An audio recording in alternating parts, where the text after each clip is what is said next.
Roll and Review, a channel for all things nerdy and awesome. I'm Alex. And I'm Jim. And today, we're talking about The Division. Great game. Decent game. We'll talk more about it. It's not best one, but it's a good game. Overall, The Division sees you as a sleeper agent that gets activated after a virus and starts infecting the world and specifically destroys the city of New York. So you jumped in, you get called to action, and you have to come help retake the city.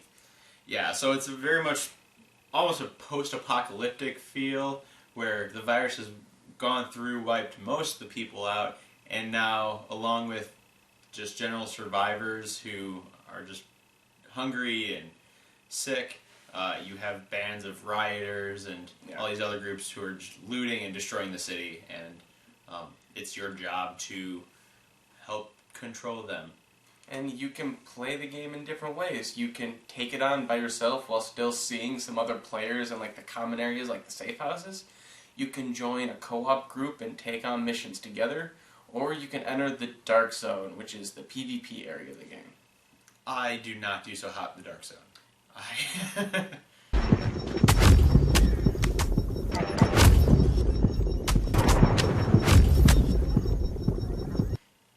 Yeah, I got killed a lot. This is the most recent game by Ubisoft, and I feel like it has a good premise, and it could have been great. It just wasn't there at the next level. So the gameplay, the controls particularly, feel really awkward. Yeah, they're kind of clunky. Like, you're going through a thing and it doesn't feel natural or smooth, and whatever you're trying to do, it just doesn't feel like natural is the best way to put it.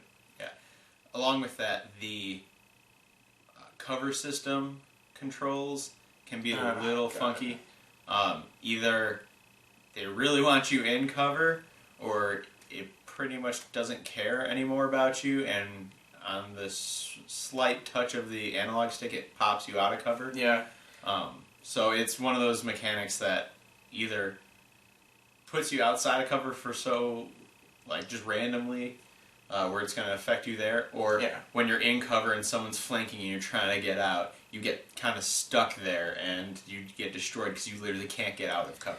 And also one of the big problems is the controls, they're made for if you're playing with a squad of the people you can play with.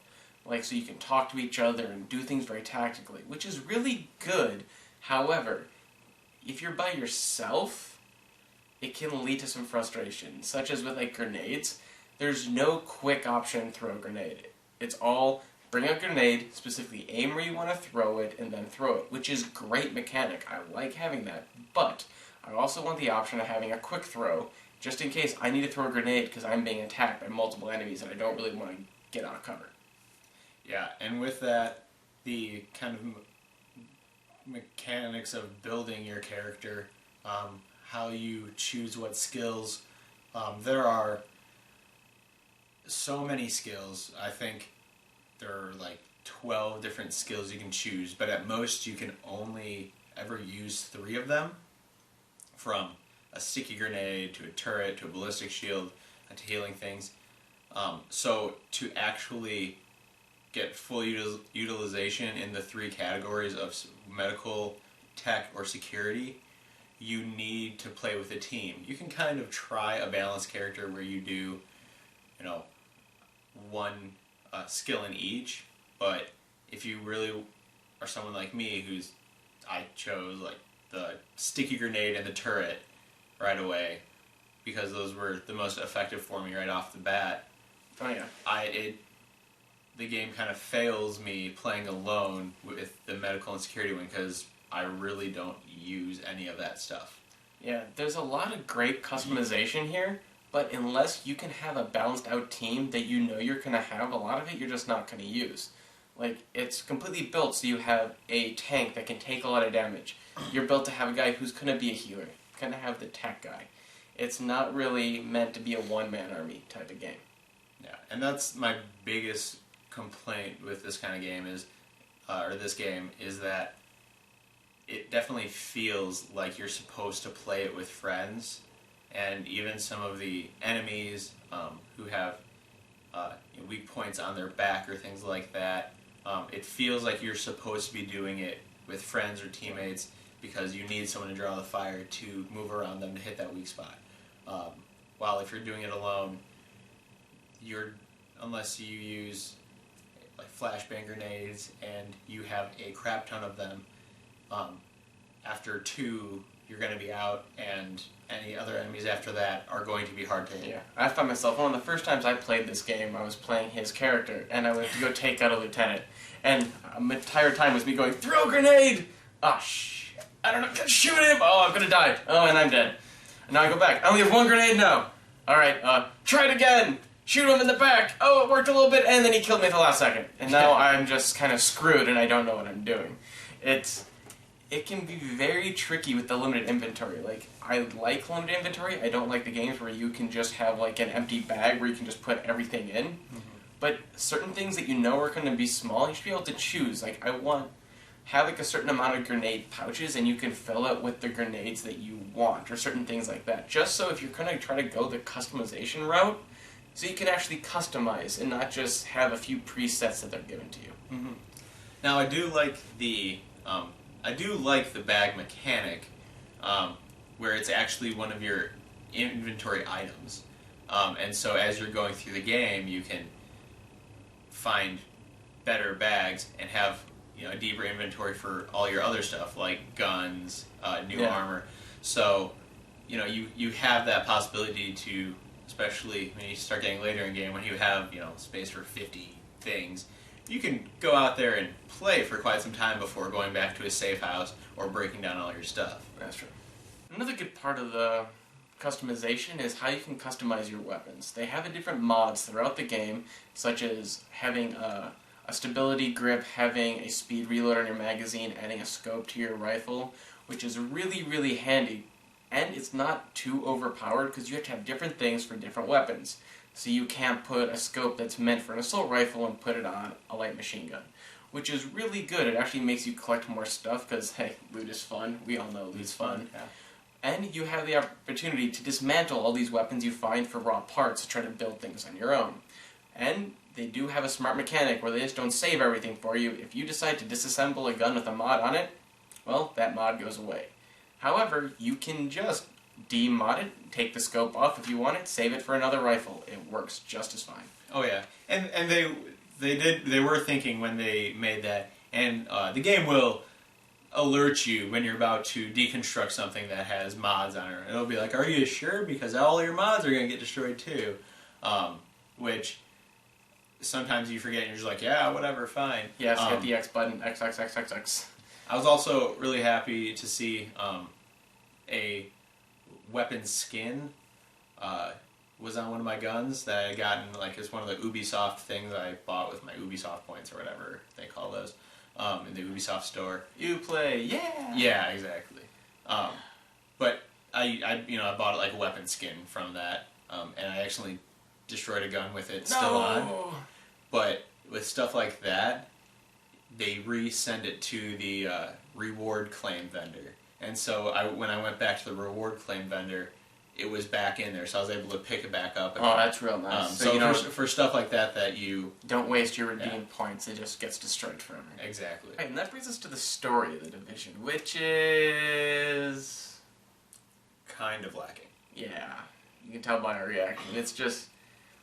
Basically, the story is the premise. You're a sleeper agent who's been activated to help save New York. Yeah. That's it. Exactly, and along the way there are missions to do, taking out this group's napalm supplies or whatever, and you get a little voiceover from the main Division chick who... That's how memorable these characters are. They're Division chick, your tech guy. You can't even remember them at all, so it's not even worth mentioning their names. Oh yeah, especially since nothing ever draws you to talk to them more. Once you've talked to them the 1 or 2 times, you can't go back and talk to them for more information or to find out more about them. You hear them sometimes over comlinks, and that's most of your interaction with those characters. Yeah. Especially when Ubisoft can do characters such as Pagan Min. I hate when things get out of control. or Voss. Did I ever tell you the definition of insanity?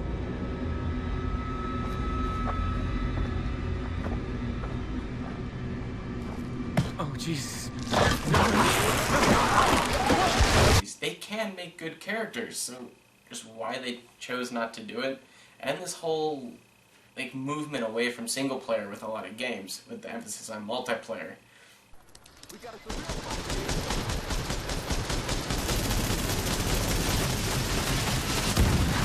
People want stories. You can't just cut it out because like multiplayer will carry it. It's getting old. Yeah. I mean, I've found out more about what's going on in the world from all the random things you can pick up, like telephones that were dropped, I like little instant reports, dossier files, things like that. I found more out about the world and like what the division is through that, and I've had you have 4 cutscenes in the first half of the game. I like that type of stuff though, because I like to be able to supplement the world. But that shouldn't be your only immersion into the world. You have to give you story and add these things, like in the Arkham games, when in Arkham Asylum, when you had all the inmate files. Those were cool to listen to. Yeah. Because you got more from the characters, but you already were in the world and they gave you everything to it. It was just an extra supplement. You can't have those little extra fines be everything. Absolutely, and that's what it really feels like in the Division, which they do have with the Echoes. Some of them are locked for late game story, so you're not supposed to see that stuff until the very late game. But in the long run, there's nothing in game pulling you on to the next story thing. It's almost as if you have all these things, you have all the side missions, all these other random missions, and you do them, and you just happen to progress the story through them. Yeah. Playing this game in single player, it feels like there's something missing. You can obviously tell this game was meant to be played with other people, because you just feel like you're at a complete disadvantage when you're going it alone, which is good for what they're going for, because they want you to have people to play it with. However, if you don't have someone to play it with, or they're just not around at that time, the experience drops significantly. It goes from a real fun time to just frustration. This is also true when it comes to when you got the game a lot earlier than your friends. Yeah. Or even you just had more time to play and they got busy, because then you get stuck in this thing where all the enemies are weak for you, but you made it harder for them because it's 2 levels over them, but 10 levels under you, which I had this problem because I progressed my character quickly and my friends didn't. And so they didn't have as much time to play the game as I did. And so I would start playing with them, and at that point I wasn't getting anything of worth. They were. Oh, yeah. But it kind of ruined the whole feel of the game because I played single player, but single player wasn't all that great because it should be multiplayer. Yeah. But when you do it multiplayer and co-op right, it works very well as a good tactical shooter. You can coordinate plans, you can have people specialize, so you can actually take on enemies in a smart way, having your players play to the advantages and try to cover up each other's weaknesses. And it works pretty well. Oh yeah, and going on to the multiplayer, even in the Dark Zone, I know I'm playing in there. There is a lot of good teamwork in there. It's when you get dang rogue agents who are in a team that really becomes a problem. But you once you're in the Dark Zone, you can find other people in there, and if they're not total jerks, you can help each other out, especially when trying to extract equipment from there, because if you get any equipment in the Dark Zone, you have to go to an extraction point and have them extract the equipment and then run out yourself, as opposed to just getting it and running out.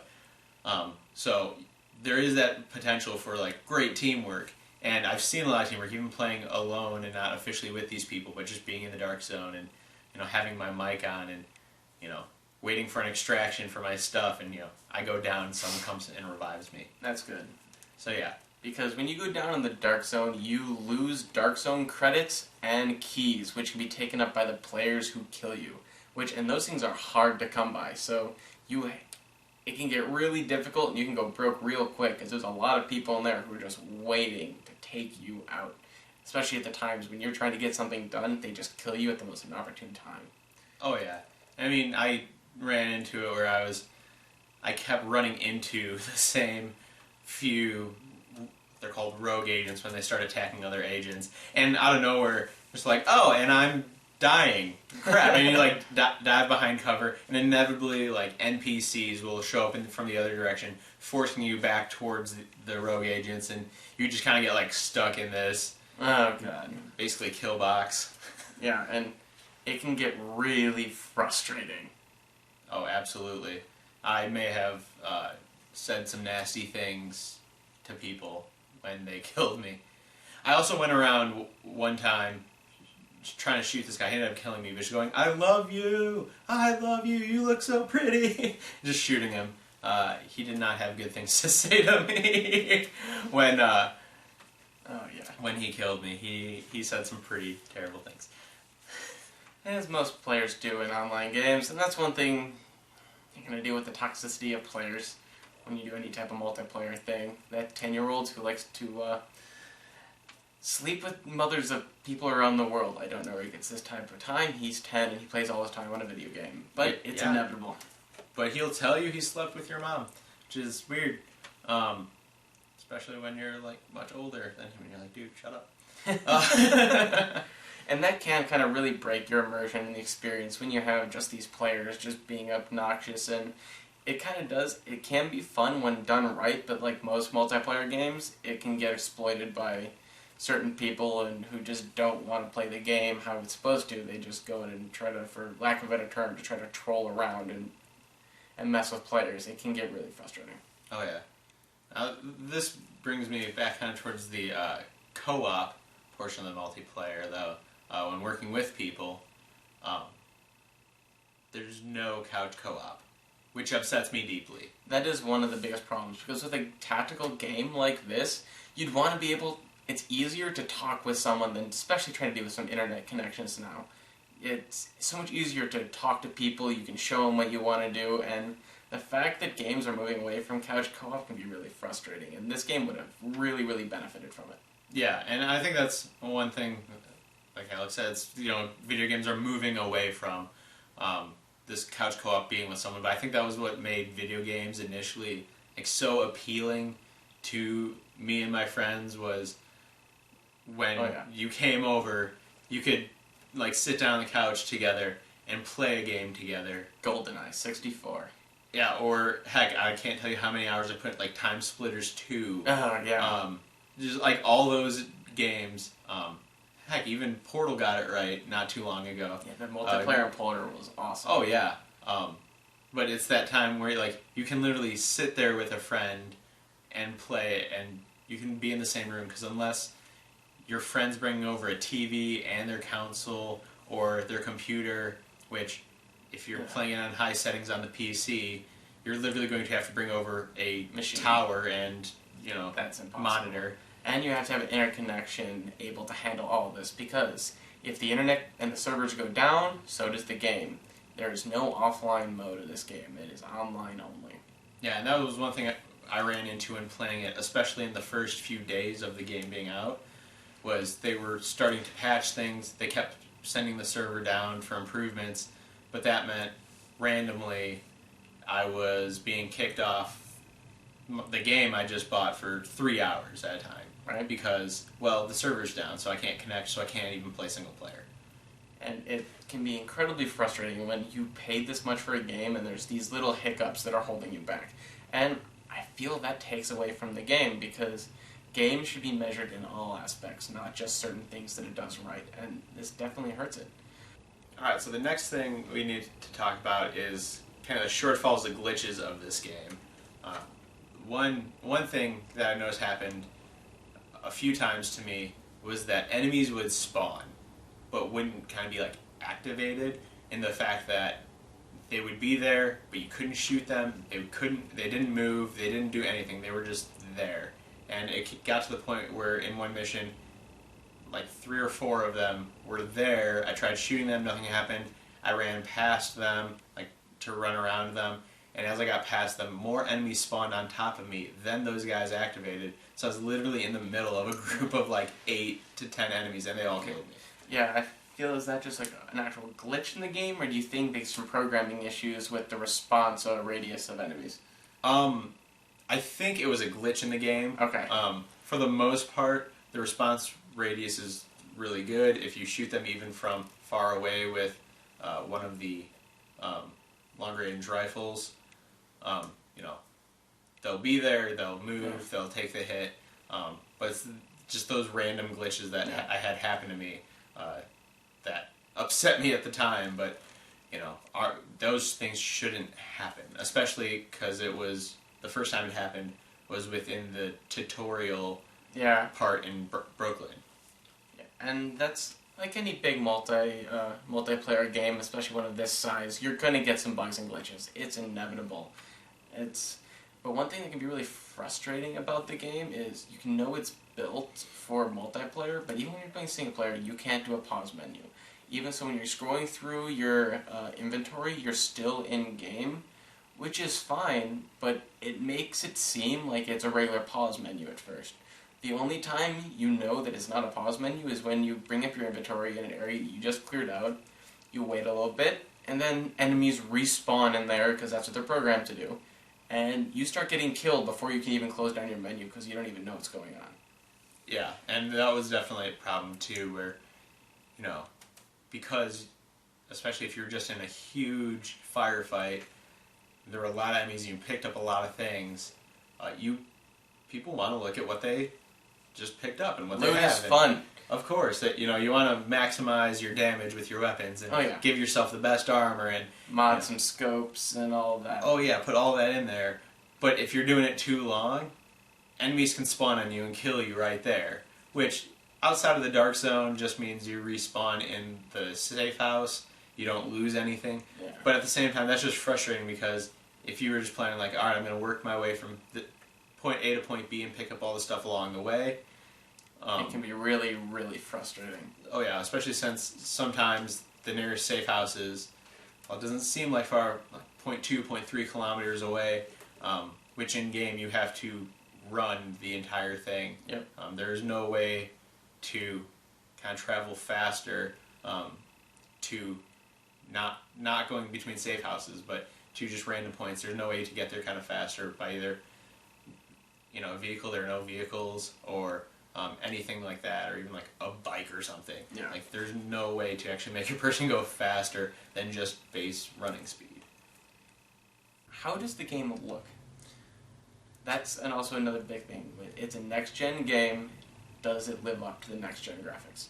Yeah, and to premise this, I am basing this off the graphics I saw on the PS4 version. I don't have a computer that is capable of running big games like this, so I'm on console version. Yeah. But even on there, it definitely lives up to the next-gen graphics. The lighting's really good with the different positions of the sun. Times Square looks like Times Square. Everything looks like it should. So, I will say, there has also been this trend recently that games get demoed at like E3 and other game conventions and they look fantastic. But then, however, once the game comes out, it's subpar graphics. Not to say they're bad, but they weren't as crisp or as clean as they were in the demos. And this game has the same thing. Everyone has seen the shot of the E3 thing that's looking down the alleyway out into the city, and it looks fantastic. You go do that same shot in the game, it looks good, but it's not nearly as in-depth detail. And that kind of bugs me a little bit. Like, it's not saying the graphics are bad, but you know you have the ability to put these graphics in, especially in next generation. You should do it. Don't advertise it's going to be one thing. I mean, games like Watch Dogs got slammed for that when they had a release that wasn't as good as their demo. And this game really, especially it's Ubisoft, it seems to do a lot of it too. Yeah. There seems to be a big culprit of this, and it needs to stop. If you're going to advertise graphics as one thing, you need to give us those graphics. Absolutely, and I definitely agree with that critique where the graphics don't, at least on the console version, don't live up to what we saw in previews. So, I hope they're a lot better on like ultra setting on PCs, whatnot. And I've seen some really good looking shots from PC games, but nothing that looked as marvelous as the original. Yeah. The absolute original thing we saw from E3. So, how would you rate this game, Jim? So I'd give this game around a B. And it really depends on if you're trying to play it single player with friends. If you're playing it with friends, B+. If you're trying to do single player and you're going alone, you don't have friends who have the game, it's going to be a B-.